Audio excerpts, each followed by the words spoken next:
over this bottom rune. We'll see if Hyde actually wants to go on in and contest this or not. Cuckoo, Zephyr, they're in the area. I think they let this one go. Yeah. Many T1 heroes.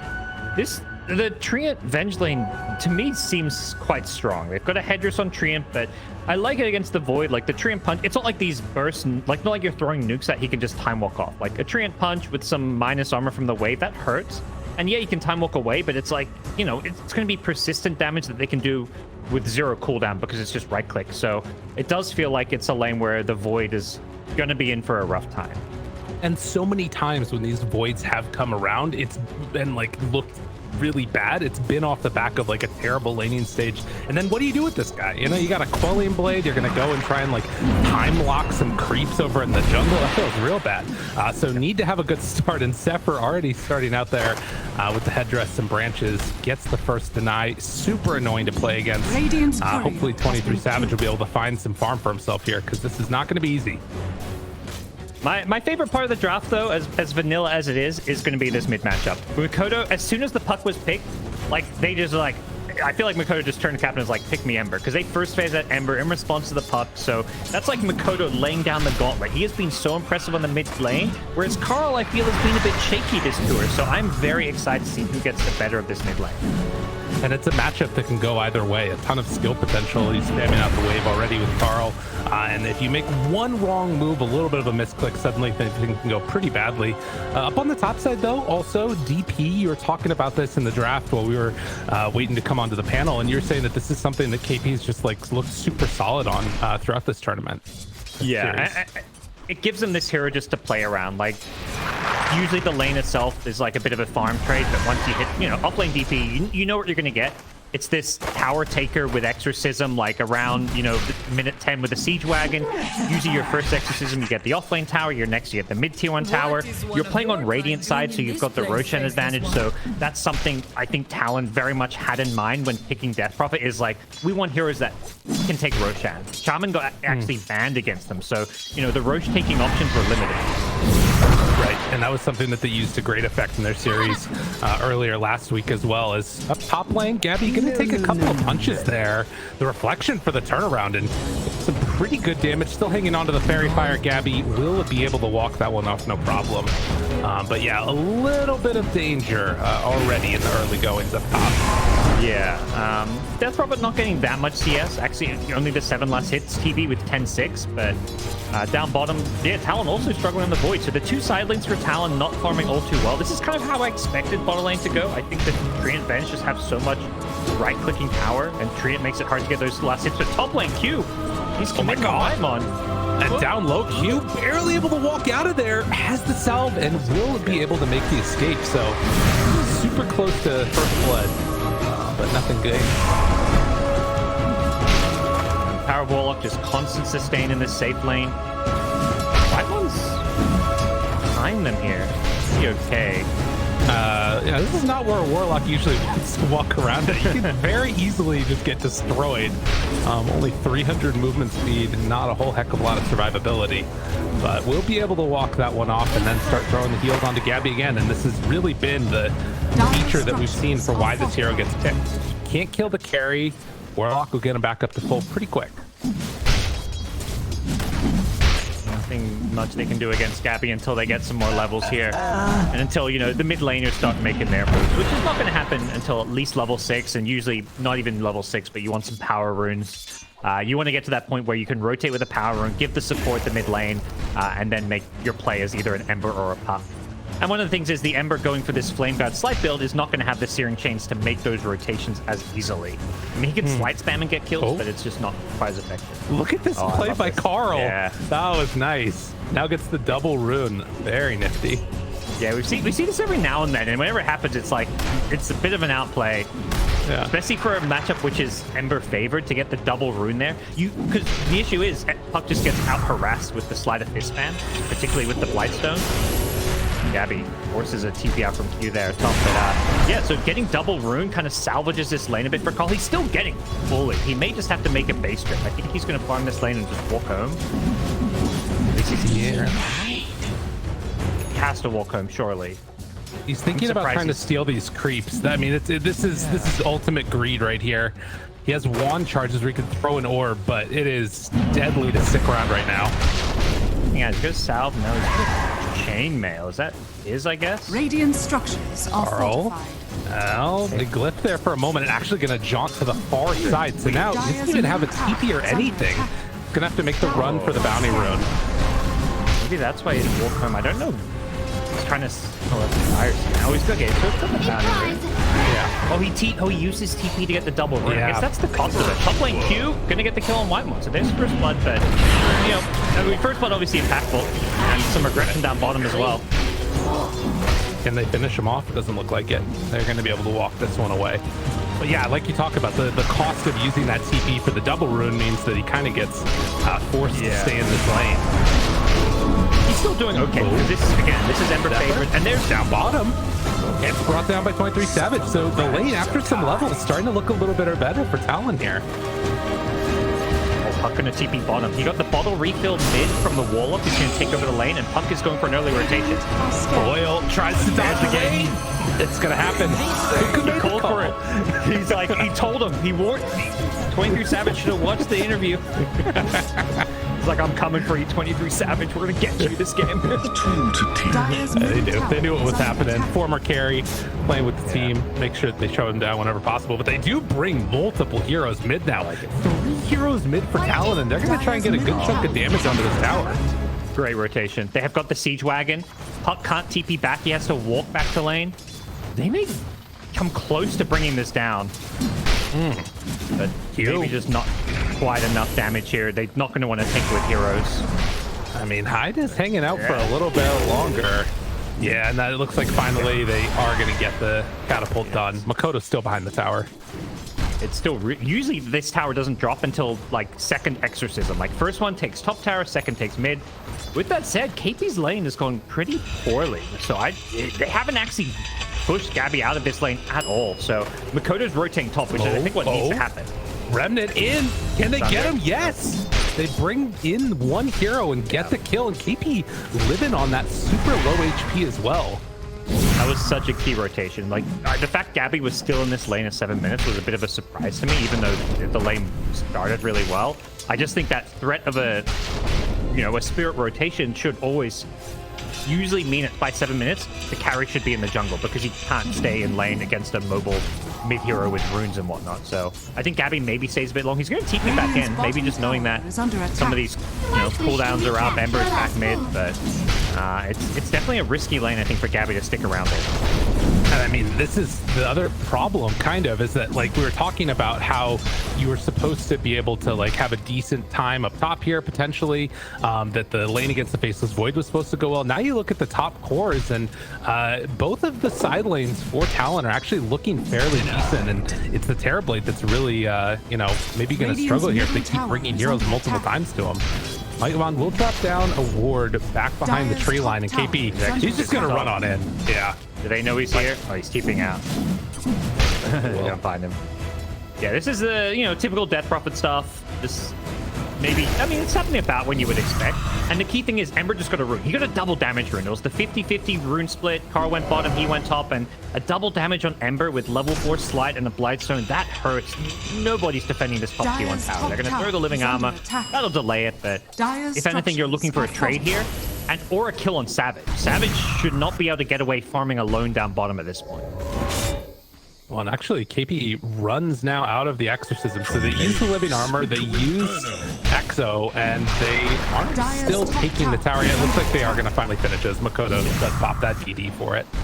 Yeah, I think getting Ember to use his DD is honestly like a decent trade. Like that DD is scary. You do not want to fight into it. And now, like, I'm sure when they see Ember pop DD, the communication is he's used DD. Like if we take a fight like 30 seconds from now, that DD will have worn off. So, we can maybe force some action. But at the same time, I don't know if they want to. No level 6 on Warlock. Their team fight's just, it's lackluster. If anything, it's Talon who are the ones who are going to be trying to force some team fights. And in fact, they do have that Chronosphere. He's sitting mid right now. Makoto will run into Gabby, jump forward, Slight. That last remnant of the DD, almost enough. They're trying to dodge the Sunder. And it looks like Makoto isn't going to tempt fate anymore, but that's still just slowing down Gabby's farm. pressure him wherever he goes. Don't let him easily get that jungle. Force him into the triangle. Like, as much as, you know, we talk about the triangles being this nice farming spot for carries, you don't want to go just only have your triangle near your ancients to farm. So they have to come and protect their main jungle as well. Hawk? Oh boy. Defensive Dire's coil. middle tower is under attack. Dire's structures Coil are down, they can go right into mid. And this mid hasn't been healed up. The level 1 armor just doesn't heal towers at all. Long cooldown. And with coil down, you know, someone like 23savage on this void is just unafraid of anything. I probably shouldn't be killable here. Although they do catapult puck into his stun. Have I jinxed it? Close, in trouble. Jumps out afterwards. They got the Dawnbreaker going in for the ulti hide right on top of Cuckoo. Cuckoo's dead. And now, with some extra pressure onto this tier 1 mid, I mean, that's the thing. You invest so much into Zephyr with this Leech Seed, and it means that you're losing a lot of value keeping these towers alive. Yep. And that all happens because of that coil. Like, the only reason 23savage can position there is because coil is down. A puck, that was a level 3 silence, no magic missile. That's, you know, it was a good chunk of damage going down to like 200 health. But they just didn't have that follow-up lockdown or disable. They needed the Dream Coil, or they needed a Warlock level 6. Like, the supports are a bit under level. Or I don't know if Treant had hit level 6 yet with the Tome yet. They maybe hadn't come out, so they just didn't quite have the damage. And 23savage knew it, so just really heads up play from him. Talon, they're just crushing this early game. There's no answer to their tower push. Looking really good. And there we go. Rebound. Everybody jumps away to million movement speed because that's fair. And, you know, now they have to back out away.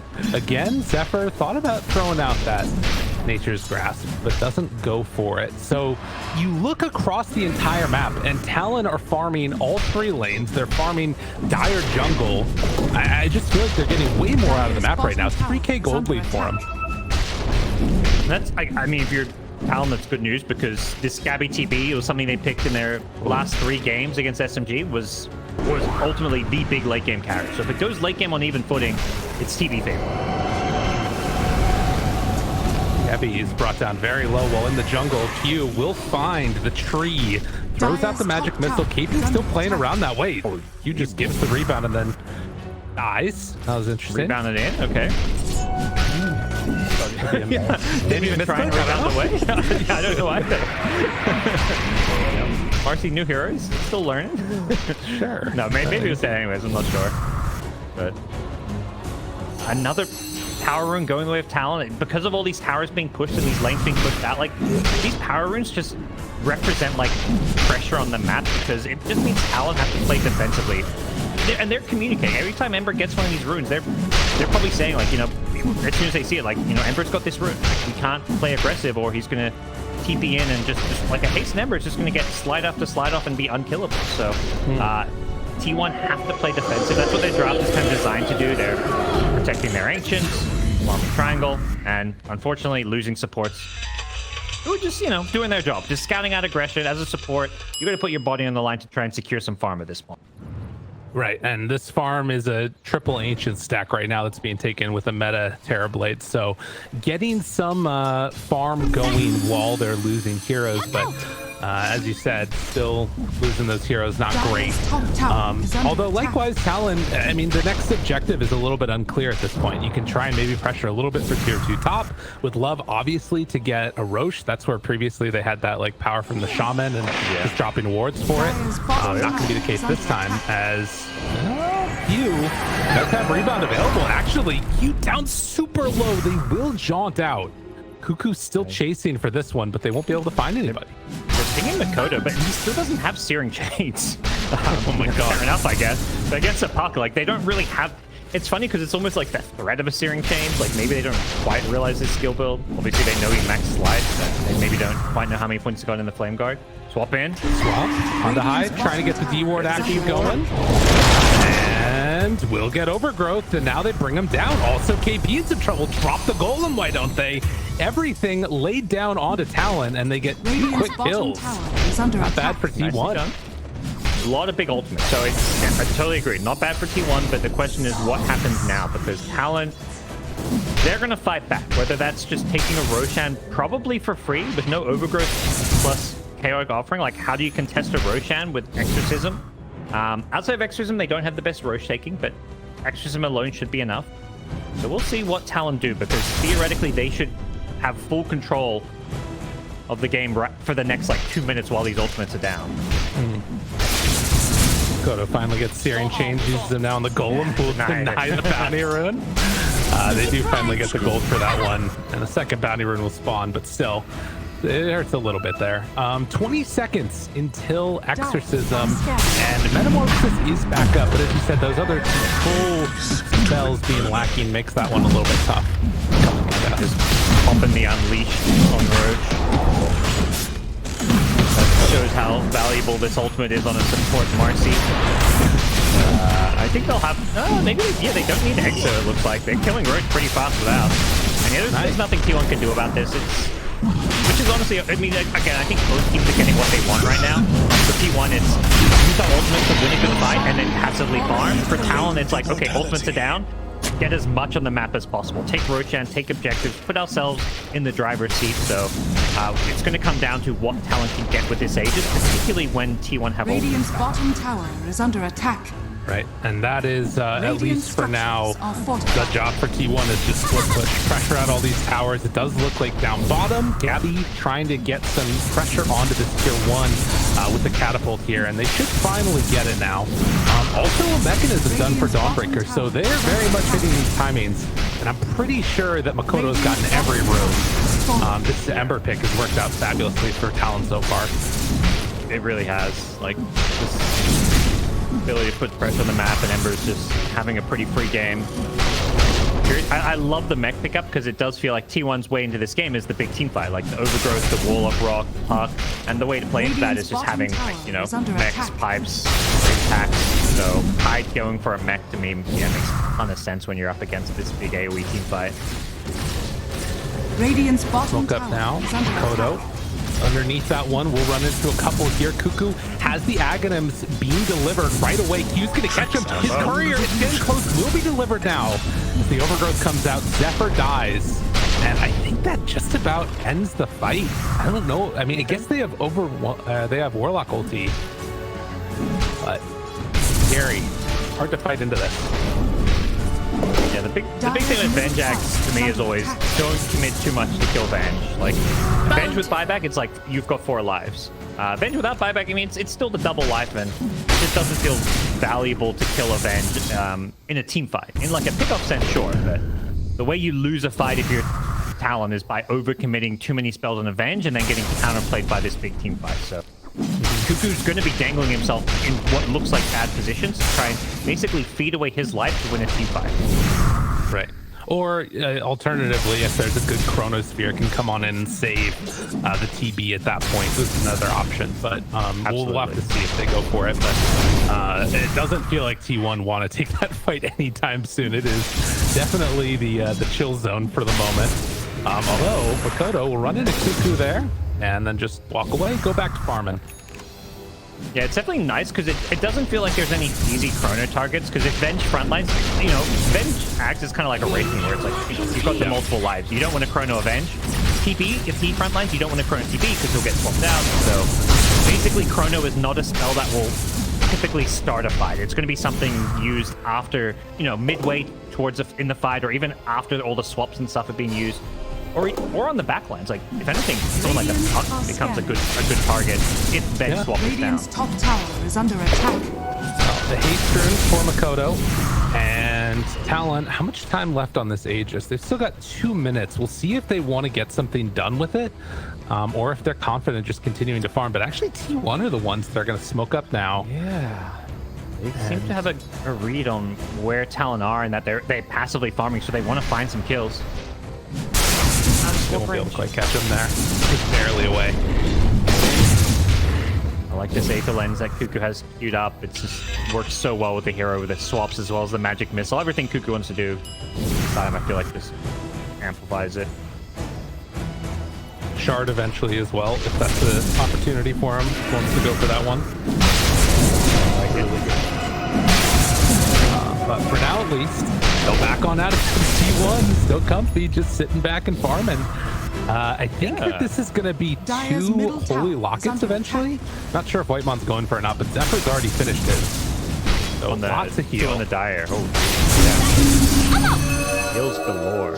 And you know, it's a 3k gold lead for Talon, but when you look at the net worth, there's the one hero on top. It's Gabby's TB, and it's like, can they actually kill a TB in late game? They don't have crazy magic burst, and they're committing a lot onto this bench. Swap out at the start, and a little bit of a heal coming in. Will it get turned into an illusion? Do they go all the way in for round 2 of this? It looks like they will, and yeah, Cuckoo, no way out. Dies twice. Curran's way out, but that's fine. Going on the Venge when you like you see enough heroes elsewhere on the map that they suddenly recognize Cuckoo was a little bit too far alone. Utilizing the Marcy with the Dispose, just the blink initiation. Doesn't even have the Aether Lens yet on Q, so that's going to give him even better cast range for his initiation. And, you know, they waited till the end of the Aegis, but it looks like they'll get this bottom tier 1 tower plus the Venge kill. Kind of a slow, passive farming game for both teams. And the big question is just, like, what they build towards. Because these, you know, not even mid-game, like late-game team fights is going to be where things get decided here. Yeah, definitely. And, you know, that's going to be, at least for now, fairly open. I mean, T1, I don't feel like they're that uncomfortable with the state of the game and how they've been moving. The only thing is, like, if Gabby continues to not die that often, things will be looking good for him. They did a couple wave cuts down bottom, and BKB now done on Faceless Void. Hasn't had to use it, hasn't had to show up to a fight yet. It's just been all Makoto getting things done. I feel like if they want to force this fight, they need Gabby nearby. He's there. Like, he hasn't got the Scotty yet, but, you know, he's got so much farm in this TP. Like, a big team fight, I feel like, needs to involve him at this point. And the big thing, this gold lead is just ultimately misleading. It's one of those things, you know, we'll talk about a lot, but players, like, they always feel like, you know, even when they're down in gold, like, you'll talk to these players in interviews and be like, oh, we never felt like we were losing. But, like, even just looking at the gold, it's pretty much just the support. It's like the support net worth different is like 4 or 5k gold. So, and part of that, there's a Philosopher's Stone on the Radiant, whereas, unfortunately for T1, they did not get one, but, you know, how much can these supports do with farm then becomes the question. I'd say with Q's Marcy, it's quite a lot. Blink Aether Lens, very impactful. But, you know, there's only so much a Dawnbreaker can do with farm as a support. Oh, wait a minute. Cuckoo? Could be the 551. They have Eo Carl there with the save. They At least for the moment, they drop the coil. Tries to go. That's a pretty good fatal bonds onto several, but they're not going to decide to drop the golem. So they just give up the life of Cuckoo and then back out. Not feeling like it was somewhere they wanted to take the fight.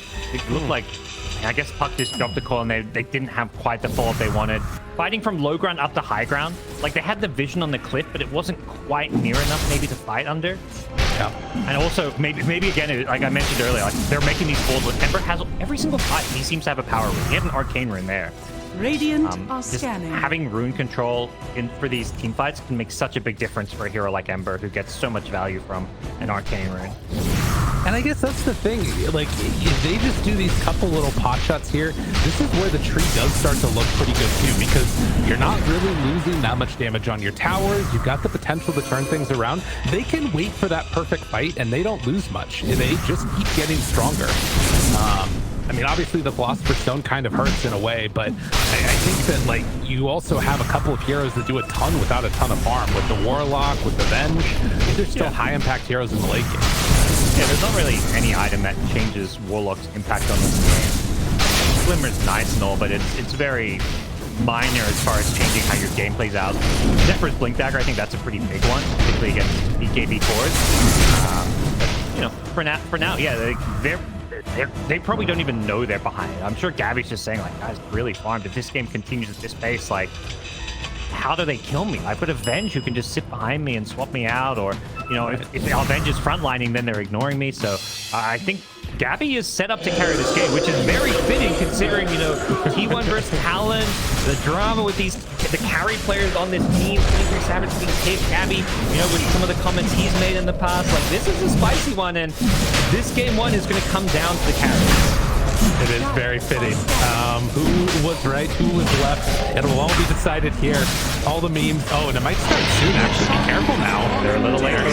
Into the pit. I mean, it's always that big question. You know, you see that the exorcism is used. You see that there's an opportunity where they're all grouped together, but decide to wait for the big battle later. That one is a little bit nicer now. You do get the shard, which I think was given over to 23savage. So he's getting very, very farmed. Getting towards that satanic next. Definitely a nice shard. And as a carry, you don't want to buy it this early on, usually, just because it's like 1400 gold. It's not really like suited to carrying, but like being able to time walk in, time walk back out, like, whoa, swap in mid. Big swap, finds Hyde, stun afterwards, and Catherine, he's just gone. Radiant's middle tower is under attack. Quick and easy pick off. I think they saw KP up top. They also know there's no exorcism, so it's one of those things where often these Death Prophet teams will use Exo to take Roshan, but then for the next minute, they actually lose ground while having Aegis because the opponent's no Exos down, so Tier 1 mid tower and a pick-off. That's honestly really nicely done by T1. This game still feels like it's this very kind of even stalemate almost. Talon with a, you know, obviously tactical advantage. They're the ones kind of controlling the tempo a bit more. They've got Aegis. But again, I don't feel like T1 are going to feel like their position is bad by any means. If they lose then maybe they're a little worried. That time dilation, you get caught by that. It's a rare form of control that really hurts Puck a lot.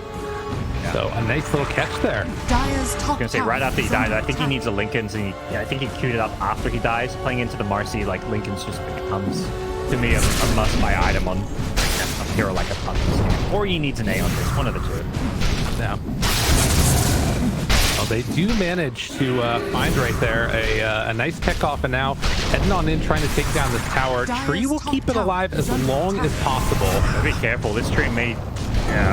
They're gunning for him. Okay, he just walks away. Okay. He knew what he was doing. Oh, he gets caught. No, never mind. He didn't know. He gets caught and killed off. So Zephyr goes down again. Oh, honestly, that was super incredible by Makoto. Like, knowing having the sense to know he was still there. Often you would slide to scout him, but he didn't just slide. He hit the steering chain as well. Right. Going for the full combo blindly in the trees there. Radiant structures Super heads are up. fortified. And they force out the glyph, but this is going to eventually still fall. So Tree not able to keep it alive anymore. Towards mid though, they find Hyde. Hyde. Cuckoo, Carl, the heal. Trying to keep him alive and dodge out of this one, but eventually breaks the coil. And can they find a pick-off? That doesn't look like it. Yeah, they saw Ember go bottom, but yeah, obviously the assumption is, yeah, he did leave a Fire Remnant behind, but Makoto a bit low on mana. He needs a rune or something here, it looks like.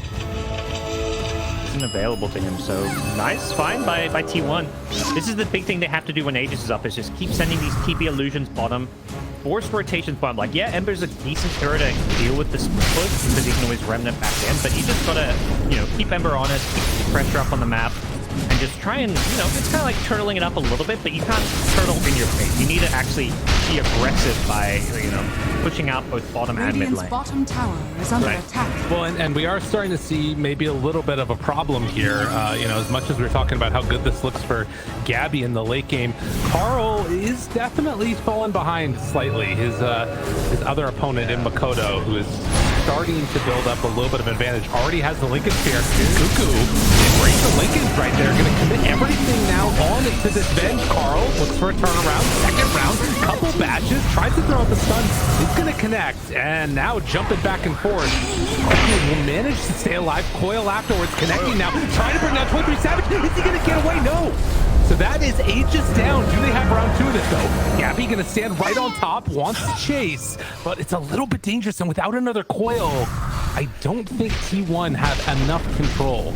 Yeah, they don't have the blink on tree. I think if they have the blink on tree, they can maybe go on 23savage there, because if they force his BKB, then they blink Overgrowth and TB kills him, but this blink on tree, it's just about to come up, and he did end up getting the Philosopher's Stone, so Treant has one as well now. I think they just got it a little bit later, so that's a very big item, but we can get there. Talon, they've smoked up. They've got all their ultimates other than the Soul of Garden, and they want to force a fight here.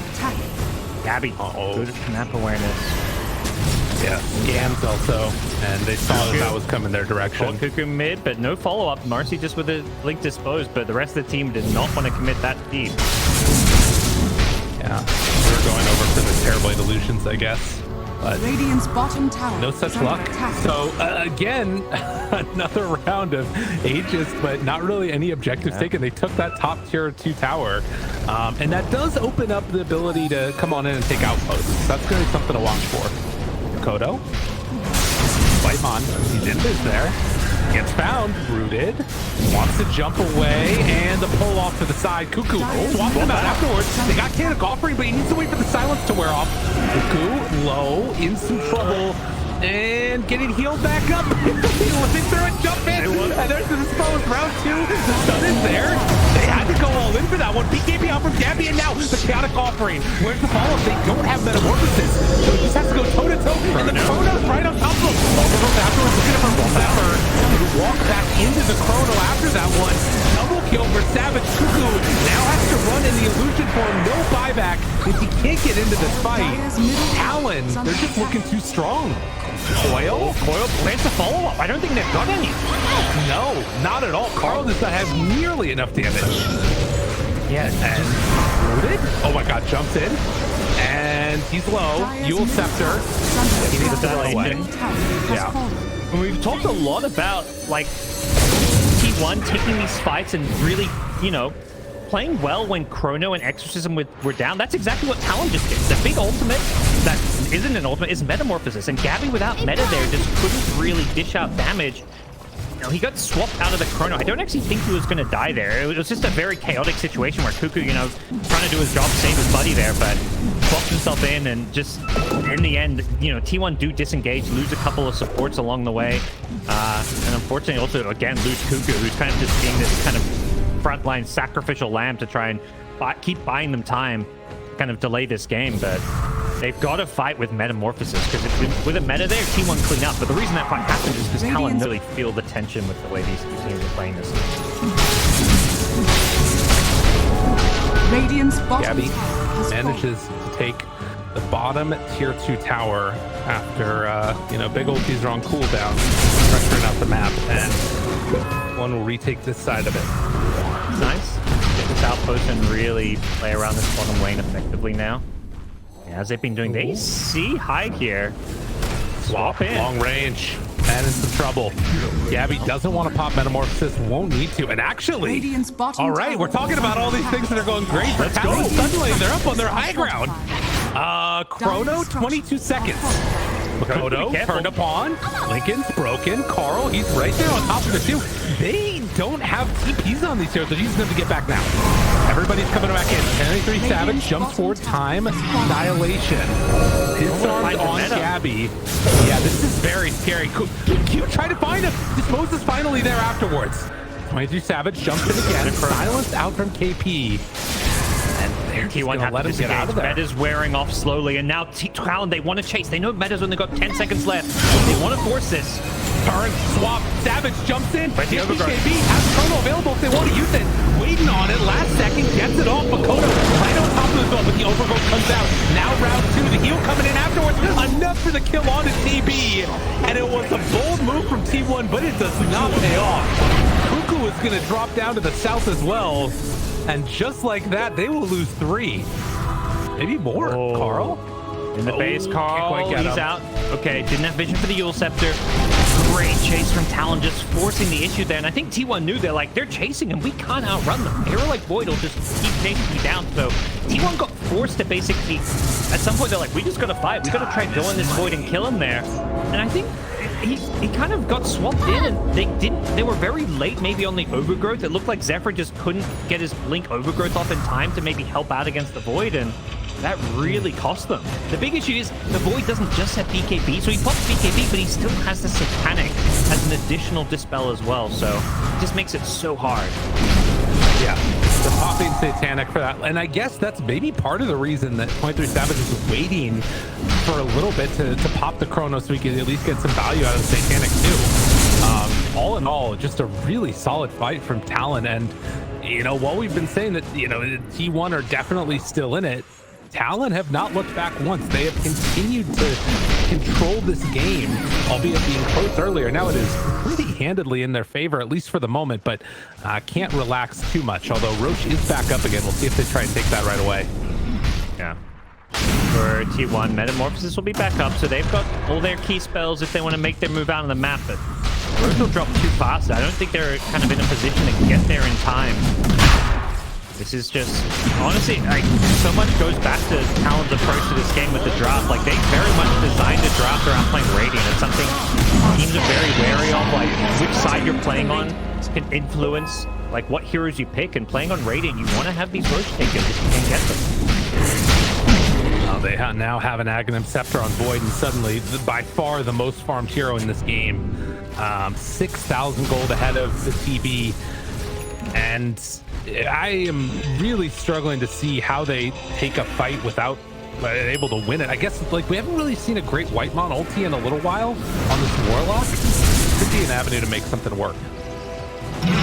Carl's trying to cut some waves. There's still siege wagons, but just making it, again, going back to trying to delay the game, try and stop the push. They see Makoto bottom. He's alone, but an easy kill to get. Whitemon right on top of him. Breaks it. Trying to run away, and they realize, okay, we cannot do this anymore. Zephyr, I think, is just dead, and the rest of the heroes of Dire just need to run away. That was not what they're hoping for. Yeah, I think it's okay for T1 though. They're in pulling mode, so support's dying to, like, you know, you pull them away from your side of the map, and they want to, like, you know, push mid or something, and you pull them down bottom, and you also cut the wave, like Puck caught the bottom creep wave, so it's this mid wave that Gabby has to adjust. So it's not the end of the world, but Gabby's gonna be a little bit careful here. Yeah, lots of danger. A bottled DD now for Makoto. The runes continuing to flow in for him, and he's almost at 25 also. Like going top. He's looking for a Chronosphere. He's still hunting for Carl. They maybe caught him. He gets rooted. Oh, they find him right on the edge. Triple remnant in. Might have been a fourth one on top of it, but Makoto cleans up with Carl. Of our Eon. Very crisp, clean play. Makoto just making sure they get those catches. Even down bottom where he pops the BKB out of Overgrowth, he remnanted away because he doesn't know where the backup is, and once his BKB's wearing off, he doesn't want to die. So not overextending. Talon really playing things very much with a lot of discipline here.